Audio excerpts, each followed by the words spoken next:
Got it.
Hey y'all, Scott here. Remember when you were 6? Bet you remember doing some pretty off-the-wall stuff.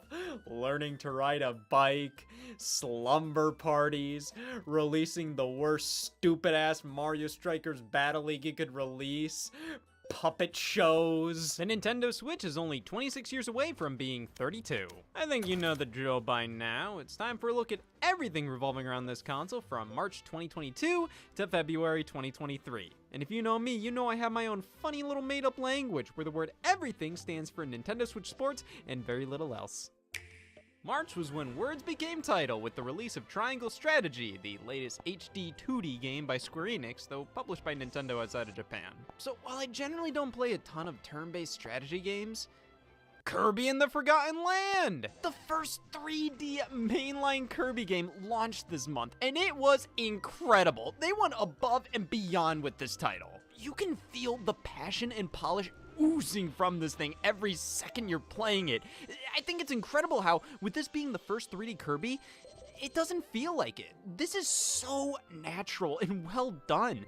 You'd think Kirby's been 3D this whole damn time. And Forgotten Land could have just coasted along on that gimmick alone. And they could have made this a pretty generic Kirby theme-wise due to this being such a new direction for the franchise. But they introduced so many new concepts and gameplay mechanics that by themselves would have warranted this being a new game, even if it was still just 2D Kirby. But no, it just all adds together to make this one of the best Kirby games of all time, which is something Triangle Strategy could never be. Alright, so this is a good game, but from my experience, it's only really going to appeal to those who look at it and finger wiggle. If you love classic tactical RPGs, emphasis on classic, emphasis on ass, this is for you. For me, I found the pacing to be ridiculously slow. I mean, like the first 6 hours, you only get into like 2 battles, and while the gameplay works well, it doesn't entice me enough to warrant crawling through a cutscene for over an hour. This is a quality game that knows its audience and doesn't try to be something it isn't, which, while making it a hard pill to swallow for newcomers, is a dream come true for retro tactical RPG fans. And for myself, as far as hard pills go, this was a choking hazard. Obviously, Forgotten Land was more my speed this month. I just can't get over how well they knocked this one out of the park. Even things that would be easy to criticize, I just can't. Enemies in the background run at a choppy frame rate, but I find that charming, if anything. Evolving abilities, mouthful mode offering a large variety of gameplay scenarios throughout the stages, the surprisingly challenging and addicting Treasure Road side missions, the Waddle Dee Town hub world, the gorgeous visuals, phenomenal soundtrack. Kirby and the Forgotten Land is amazing, and for somebody who's been wanting a 3D Kirby for as long as they can remember, it exceeded my expectations. My expectations were this, but still, with those two titles, it was definitely a busy month for Nintendo. But yeah, the first wave of the Mario Kart 8 Deluxe Booster Course Pass DLC on top of it, and it becomes damn near still pretty manageable, but that's a lot of stuff. Yes, announced during the February 2022 Nintendo Direct and releasing on March 18th, Wave 1 of the Booster Course Pass was met with a police report. And while a lot of issues were evident from the initial trailer, they all kind of sunk in when the DLC finally released. These tracks were not at the same quality as those from the base game. What Nintendo seemed to do was repurpose many of the assets from Mario Kart Tour on mobile for these tracks, which meant a whole lot of... This is a little shitty. And none of the first 8 tracks released are bad. It's just in comparison to what we've gotten from Mario Kart 8 before, a good handful of these are just plainly bland layout-wise, and due to the more simple visuals, feel somewhat empty and soulless. Toad Circuit from 3DS is so basic to race on, and graphically does the bare minimum. The grass is completely flat with no texture. The trees and rocks are so choppy looking compared to previous Mario Kart 8 tracks, and the only bits of detail on this course were ripped from those Mario Kart 8 tracks. Now, this isn't the case with all of Wave 1. Paris Promenade from Mario Kart Tour has a better look to it and far more detailed, though still not up to snuff with the base game. But it does something cool, since most original Mario Kart Tour tracks are a bit shorter, plus have multiple variants. They made this one change its layout with every lap, which I think was a great idea to incorporate those variants and help make these courses stand out so much more. Like Tokyo Blur from Mario Kart Tour. Everybody loves Tokyo Blur from Mario Kart Tour. Quick, name your favorite thing about Tokyo Blur from Mario Kart Tour. Well, just the massive amounts of Tokyo Blur energy I get from it. Ninja Hideaway from Tour is a great inclusion. It's one of the few tracks from that game that's really damn special. though its layout strangely doesn't feel as refined as other courses. It honestly feels more like a custom track a fan would make for Mario Kart Wii than an official one, but it's still quite good. Shroom Ridge DS is good, albeit bland visually. Coconut Mall Wii is a fantastic inclusion and has a solid enough visual style that it makes the lower end graphics less noticeable. Same with Choco Mountain N64. Though Sky Garden GBA, my lord! What a nothing track this is. We already have a great cloud-based course in the game. We have great Game Boy Advance remakes in the game. This is neither. At the very least, the music is phenomenal across all the DLC. The visuals may have taken a hit, but the soundtrack quality remained. Wave 1 was a pretty mixed bag overall. It's great to have more Mario Kart 8 content, and even if the tracks are lacking overall, the worst Mario Kart course is better than most kart racers' best. It's just half of these feel like filler. They didn't really make a ton of changes to the non-tour tracks. In fact, none of Wave 1 incorporated Mario Kart 8's main gimmick, anti-gravity, which helped make the returning tracks in the base game feel so fresh. And the only upgrades they did make to these courses were present in their Mario Kart Tour versions, which just really hit home that these are basically mobile game tracks polished up a bit to fit in Mario Kart 8. Which, yeah, you gotta admit, can be kinda deflating. But at the same time, I'd rather get these tracks than not get them at all. It's really smart of Nintendo to reuse assets like this because it's effective. It's something in demand. We've all wanted more Mario Kart content, and eventually, since Mario Kart Tour requires online to play, all that work they did to remaster tracks and make new ones will all go offline. And whenever Mario Kart Tour content was announced, everybody would go, man, why isn't this in Mario Kart 8? So they put them in here. It's probably being done by a younger development team as a training wheels project to learn track design for future Mario Kart titles. It adds value to the Nintendo Switch Online expansion pack subscription since it's included here. It just makes all the sense in the world. And while I wish these courses were at the same quality as the others, they're still good tracks at the very least, even if they can be forgettable and kind of boring sometimes. But if me getting more Mario Kart content means Toad Circuit 3DS has to be Toad Circuit 3DS, I mean, I am in hell, but man, there's a nice old sucker down here. Speaking of kart racers, Square Enix released Chocobo GP this month. Still here. All we have here is a decent Final Fantasy kart racing spin-off and sequel to the PS1 game Chocobo Racing from 1999. I could have sworn there were more of these. GP looks and plays pretty well, though it's really hard for me to recommend it because it's literally just a less polished, less good, and less fun Mario Kart. And when you're priced at 50 bones, I just start to ask questions. Especially when there's such aggressive microtransactions baked into the experience. I mean, is there any reason for a $50 release to have me spend money on it like this? Well, yeah, but the game isn't calling me cute. Persona 4 Arena Ultimax, a fighting game spin-off of Persona 4 from 2014, got a re-release on Switch because what better way to follow up a fighting game that's not on Switch, that was a follow-up to an RPG that's not on Switch, which followed up the entire backlog of Persona games that aren't on Switch, that was later followed up by Persona 5, which is not on Switch, which got a follow-up hack and slash on Switch, then with a fighting game on Switch. Damn, you got me. And at long last, Rune Factory 5 launched this month. Remember when this was announced during a Nintendo Direct in February of 2019? Neither do I. Well, 3 years later, it's finally here. Moving on. When it comes to news, the biggest story of March easily was the delay of Breath of the Wild 2. While it was announced to be coming this year, Nintendo released a video explaining how they needed just a bit more time to make the game something special, promising a revised spring 2023 release date. With this delay, Breath of the Wild 2 will have taken longer from announcement to launch than the original Breath of the Wild, which is insane! Of course, real-world events definitely did a number to the title's production, but I mean, regardless, they have barely shown any reason as to why this game is taking so long. It's reusing assets. Hell, the map is the same as the first one. Well, I think it's all part of Nintendo's little marketing game, you know? One of the things that made the original Breath of the Wild so special was how much there was to discover on your own. It brought back so many to the playground trading secrets. Please not literally. And the fact that everybody is already sold on Breath of the Wild 2 due to the mere fact it's Breath of the Wild 2 means Nintendo's obviously holding back a ton about this game to keep that element of surprise, especially when you first start playing. Which is not why they also delayed Advance Wars 1+2 Reboot Camp this month. Originally meant to release in December of 2021, getting delayed to April, and getting further delayed to an unspecified day due to real-world events clashing with the theming of the game, which is unprecedented for the Advance Wars series. Oh. Well, at least the Nintendo Switch's system software got some love this month.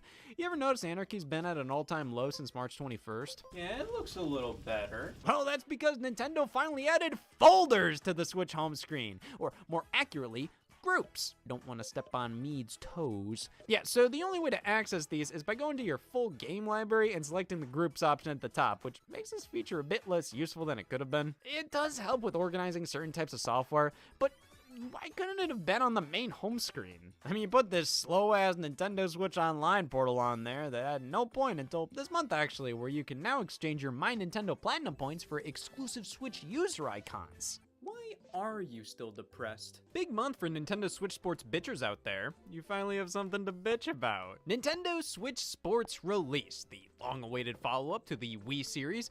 My god, it felt like for the longest time Nintendo was trying their damnedest to do anything but something with this branding again. Them publishing games like Go Vacation, Fitness Boxing, and developing ones like Ring Fit Adventure and Clubhouse Games proved to me that throughout the whole Switch generation, Nintendo's been gritting their teeth. They've wanted to do these casual games, but were probably worried after the Wii U's failure that this style of branding just didn't equate to sales anymore. Turned out, it did. You just had to know how to sell it. Switch Sports does what it sets out to do. It's a Wii Sports game on Nintendo Switch, but it doesn't go any further than that. And while it has a solid presentation and the controls work well, its lack of ambition, genuine replay value, character, new ideas, coherent direction, damn, I might not like this game, makes it hard to consider this anything more than just okay. 6 sports are included, a huge step up from Wii Sports 5 and Wii Sports Resorts 12 if you count negatives. Half of the sports are brought back from previous games, bowling, tennis, and chambra, which was swordplay in Resort, but I gotta hand it to Nintendo. The controls work really well here. They pretty much operate as they did back on the Wii, which is great since the Joy-Con motion controls, even if they can be more precise, I find to be more consistently finicky compared to the Wii remote. I mean, bowling in Clubhouse Games was okay, but definitely had its issues, whereas in Nintendo Switch Sports, things just feel right. This is some of the best feeling motion control on the system, though the Joy-Con small size definitely makes some of these sports feel a bit more awkward to play than on the Wii. But hey, that's where the new sports come in. We got badminton.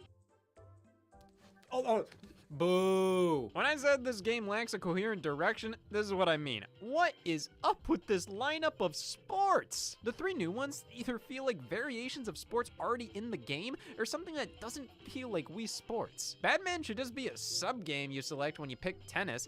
They're too damn similar for this to be one of the only 6 sports available. And volleyball, well, I'm way more open to its inclusion.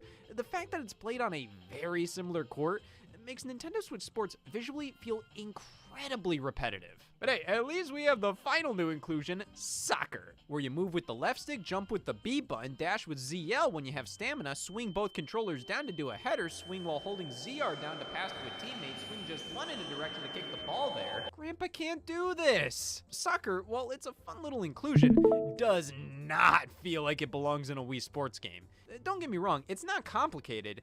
It's complicated for Wii Sports. This feels more at home as a Mario and Sonic at the Olympic Games mini-game, and even as that, it's kind of fun, but it's pretty much just a way slower Rocket League. Your stamina takes way too long to fill up after using it. There's only one field to play on.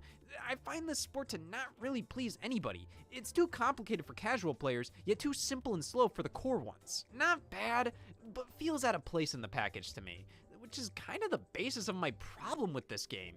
It's a bit cobbled together. A bunch of different ideas that don't necessarily create a product with a clear direction. Included with the physical copy is the leg strap. What can you use it for?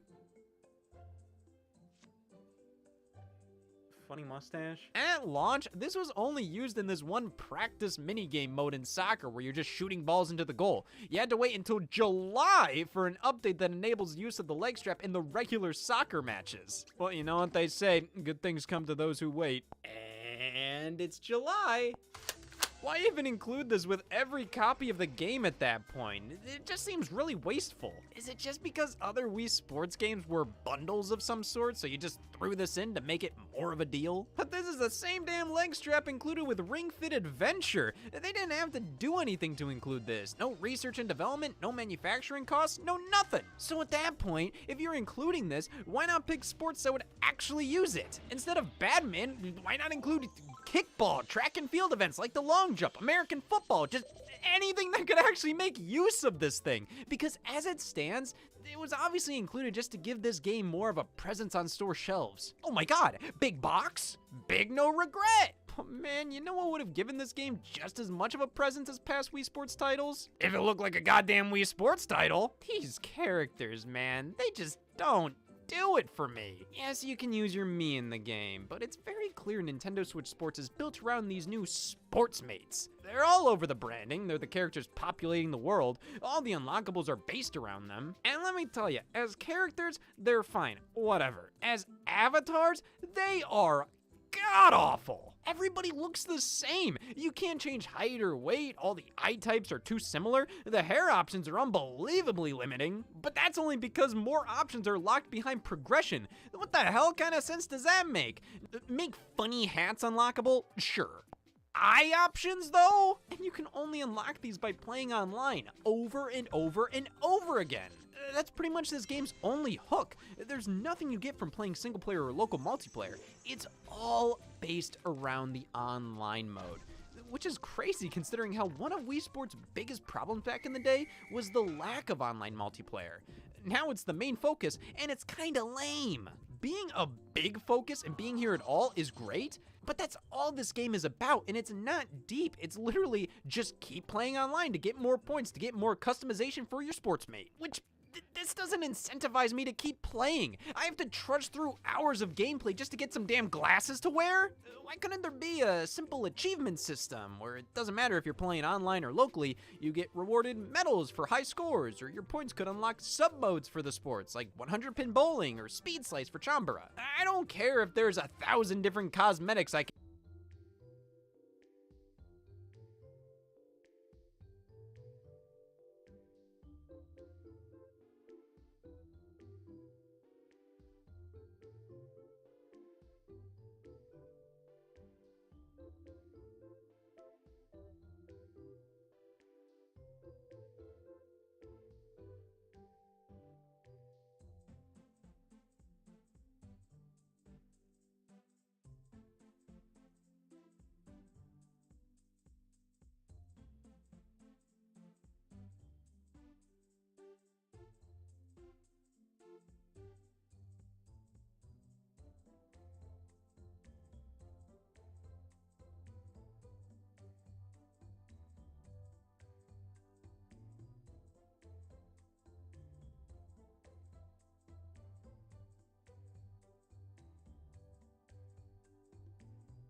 can nab by playing online, because after like 2 hours, I've already seen everything substantial there is to do in this game. That's not to say it isn't fun to keep playing in multiplayer, but I'd say local is where it's at, dude. Just being able to talk, hang out with the other players in person.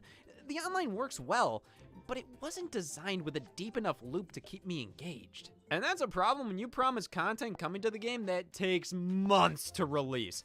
I don't care by the time it's actually out. So the soccer leg strap update took 3 months to launch, but Nintendo also promised golf in the game for release in the fall. 7 months later! Why did this take so long to come out?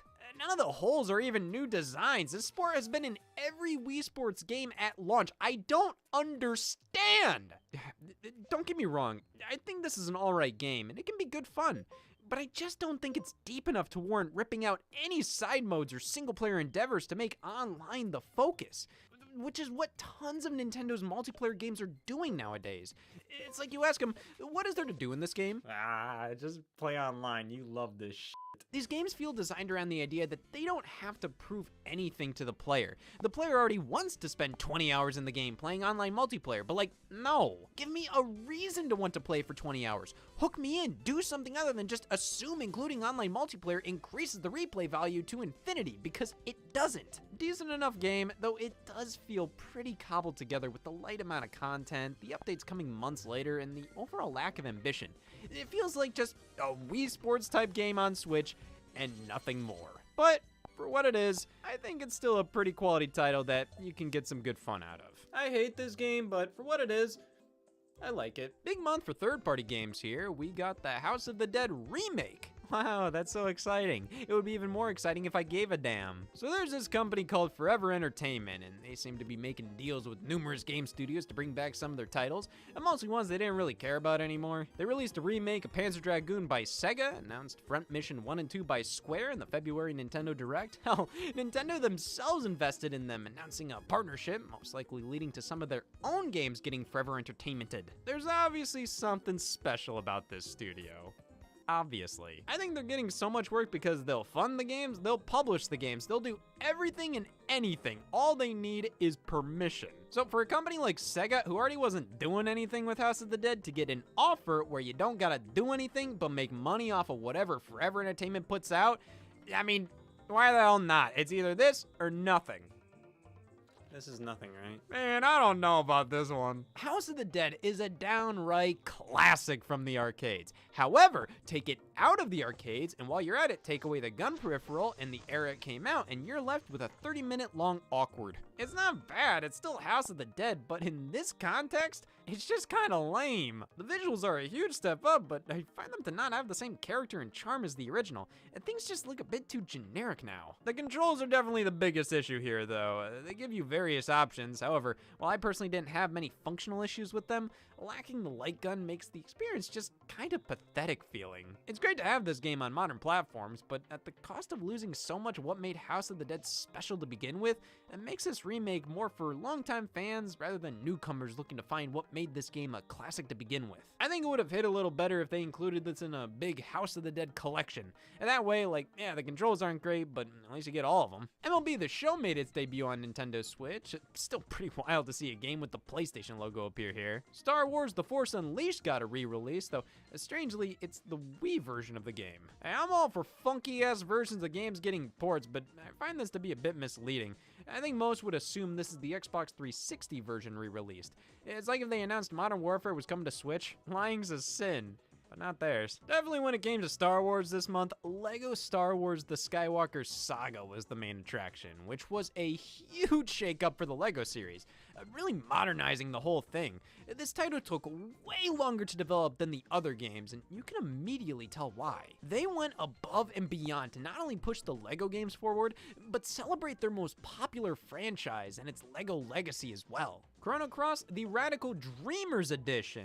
This was another one of those games that just refused to re-release for years, finally getting a well-deserved remaster. If this is the remaster, I don't want to know what the original game was. Yeah, this launched in rough shape. Like, how is this running so poorly? It's an RPG from the PlayStation 1. Like, did it have to release this month? Couldn't it have waited till May? No. Bugsnax, 13 Sentinels, the Stanley Parable Ultra Deluxe, tons of stuff to fiddle around with this month. And that's not even counting any DLC, like the free update to Metroid Dread adding a boss rush, and Splatoon 2's Octo expansion getting added into the Nintendo Switch Online expansion pack for subscribers. I like this practice. Seems that Nintendo's putting some of their in-house developed DLC into the expansion pack, which I would like to see more of. It's a great way to get customers more invested in certain titles and franchises. I mean, I can tell why they did this, because Splatoon 3's release date was revealed right alongside it, September 9th. Yeah, that don't feel right. Splatoon is a summer game, man. September 9th may still be summer technically, but there's just something wrong about this. And there's something wrong about this. It's coming sooner! It seems like Xenoblade 3 and Splatoon 3 swapped internal release dates, with Xenoblade originally scheduled for September, now releasing in July. Sure, please, God, let's get this over with. Sonic Origins got a full announcement trailer and everything. A collection of Sonic 1, 2 CD, and 3 in Knuckles, all together in widescreen with brand new animated cutscenes. Oh, this looked magnificent. It felt like game compilations for a bit there were getting really sterile. Like, yeah, they may have been good quality, but I love how this one was going out of its way to be something more than just a collection of the classic Sonic titles. It was confusing too. I think Sega has some kind of mandate that all their releases now have to have some kind of deluxe edition on offer, which is just kind of dumb for something like this. They locked camera control in the main menu behind the deluxe edition. What a luxury. A rumor was floating around concerning Bandai Namco and Nintendo collaborating on an HD remake of a 3D action game, which many hypothesized could be Kid Icarus Uprising or maybe Star Fox Assault, which Namco did work on back in the day, but keeping reality in mind. Oh yeah, I almost forgot! Life does fucking stink! However, a big leak occurred with Nintendo Switch Online, as numerous NES games that were being tested for the service leaked, which could lead to them being offered on the service, or maybe the developers were just using them as placeholders. Hey, you can only play Pac-Man on Nintendo Switch for the 6th time for the first time once. More notably though, emulators for Game Boy and Game Boy Advance were uncovered,